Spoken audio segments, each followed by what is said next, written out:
like everybody did. And he did a figure four leg lock for a little bit, too. Really? I did not know that. How many people did the figure four leg lock? I mean, Everybody. because I feel like everybody did it. But no one did it like Flair. It's true. Oh, No. there's no question about that. Yeah. No, but I mean, because Greg Valentine was what, early 80s to late 80s, correct? Yeah, his finisher was figure four. Oh, okay. All right. Because I thought one of his moves was called the hammer because he did it like a sickle, didn't he? Like he came... Well, he did that also. Yeah. He did like a forearm to your back or something.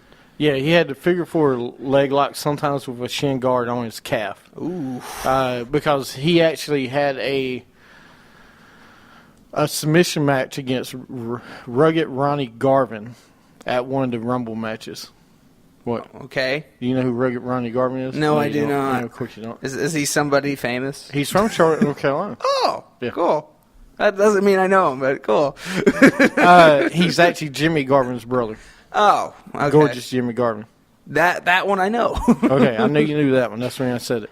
But he had a bionic elbow. That was kind of one of the reason they called him the Hammers, because of the elbow he dropped. The bionic elbow. And never forget one of the greatest tag teams of all time, Rhythm and Blues.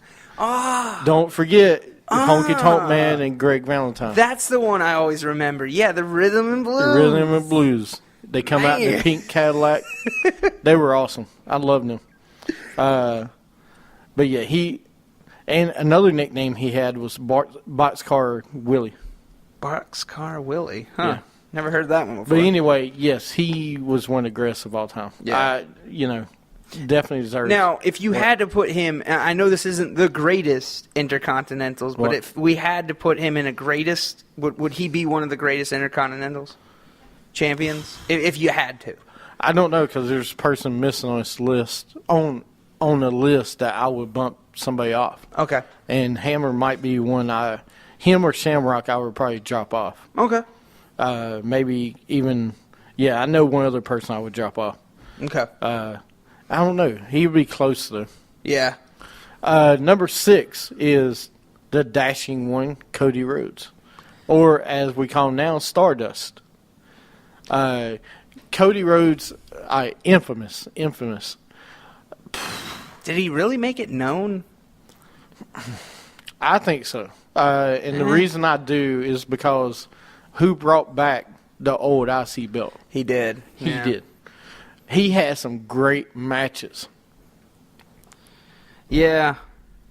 And the one thing I liked about Cody Rhodes, and I think they said it on the tape, was that, he could have came out in polka dots like his father and just done what his father did, but he didn't.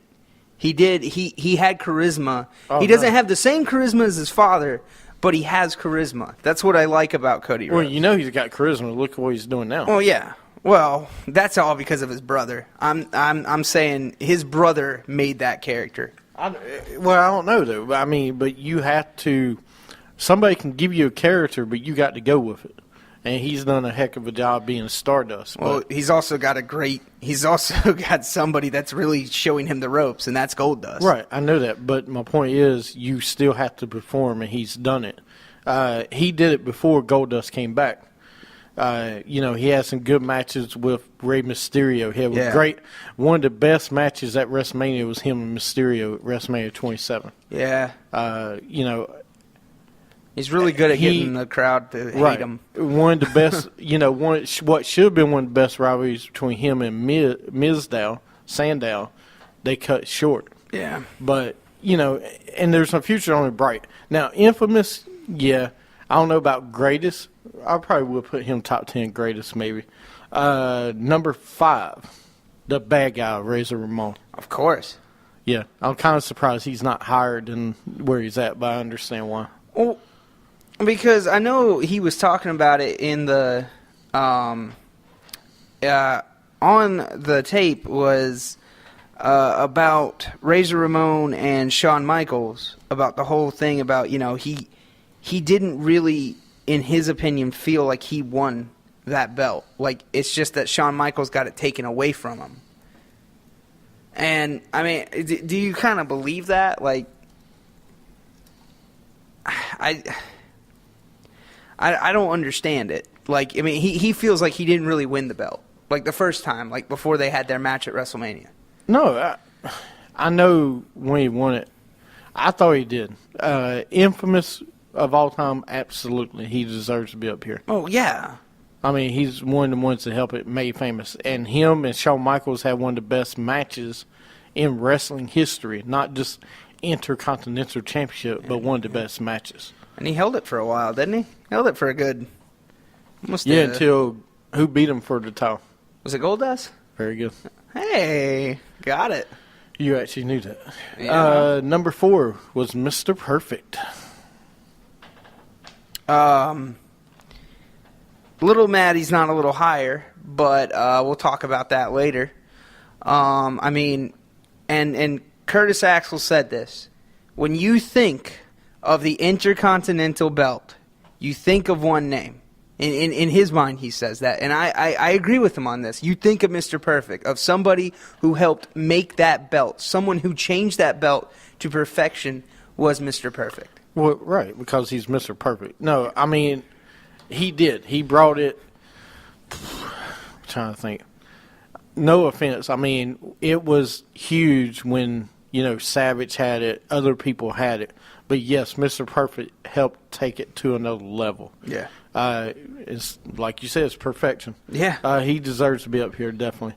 Number 3, the Ultimate Warrior. The reason he's up here, and I understand, he's not I think he's won the IC belt twice, but the reason he's up here is because of WrestleMania 6.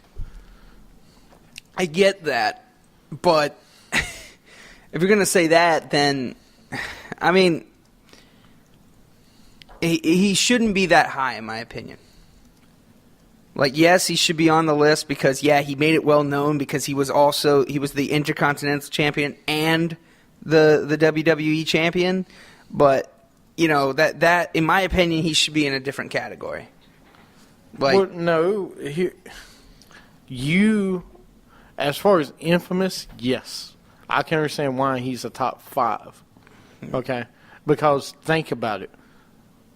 You got to remember, he's the first one to ever have the IC belt and win the world title. First one to ever do it. Yeah. Yeah, no one else can say that they did that. So, yeah, you're right. I mean, that is pretty infamous. But, I mean, that he's only there for that one moment. And, I mean, that is a big moment. And he's the top 10 longest reigning. Really? Yeah. I did not know that. Huh. Longest reigning of Intercontinental, correct? Right. Okay. Because he's not on the not of the WWE. He's a 2-time Intercontinental Champion. Wow. And he was a 1-time World Heavyweight title. So he only held it twice. Yeah, only held it twice. But he held it for a while. But he got beat. That's the reason if we did top 10 best Intercontinental Champions of all time, he wouldn't be in my top 10. Yeah. Infamous? Sure. That's one of the problems I have when we were watching the video is somebody said he was one of the greatest of all time. Oh, no. I know who that somebody was. I know. The guy you hate. Yeah, I know. I don't hate DB, douchebag. I wish he was better.